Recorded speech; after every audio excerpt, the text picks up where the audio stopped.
வாழ்க்கையின் பெரும் பயமே பலருக்கு எதிர்காலத்தை குறித்துதான். என் வாழ்க்கை என்னவாக மாறப்போகிறது, என் எதிர்காலம் எதை நோக்கி நகர்ந்து கொண்டிருக்கிறது, எதை பெறப்போகிறேன், எதை இழக்கப் போகிறேன், எதினிடத்திலே வந்து சேரும், எதை நான் விட்டு பிரிவேன், என் பொருளாதார நிலைமை என்னவாக மாறும் என்ற பல பயம், பல கேள்விகள் எதிர்காலத்தை குறித்து பலரை நகர விடாமல் கவலைக்குள்ளாக்கக்கூடிய சூழலை பார்க்கிறோம்.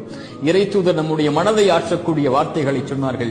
எந்த ஒரு ஆத்மாவும் இந்த உலகத்திலிருந்து மரணித்து விடாது, அதனுடைய வாழ்வாதாரத்தை முழுமையாக்காமல். எனக்கும் உங்களுக்கும் எழுதப்பட்ட கடைசி சொட்டு தண்ணீரை நானும் நீங்களும் அருந்தாமல் இந்த உலகத்தில் இருந்து பிரிந்து விட மாட்டோம். நமக்காக எழுதப்பட்டதை நாம் அடைந்தே தீர்வோம். நம்மிடத்திலிருந்து யாரும் பறித்து விட முடியாது. இறைவனால் முடிவு செய்யப்பட்ட பாதையில் ஏன் பயம் நகர்வதற்கு, ஏன் கவலை? நடப்பவை நடந்தே தீரும். இறைவன் இதை துவங்கும் போது நம்மோடு தான் இருந்தான், முடியும் வரை நம்மோடு தான் இருப்பான். நடப்பவை, அமைக்கப்பட்டவை நம்முடைய பாதையில் நலவாகவே அமைக்கப்பட்டிருக்கிறது என்ற நம்பிக்கையில் முன்னேறுங்கள்.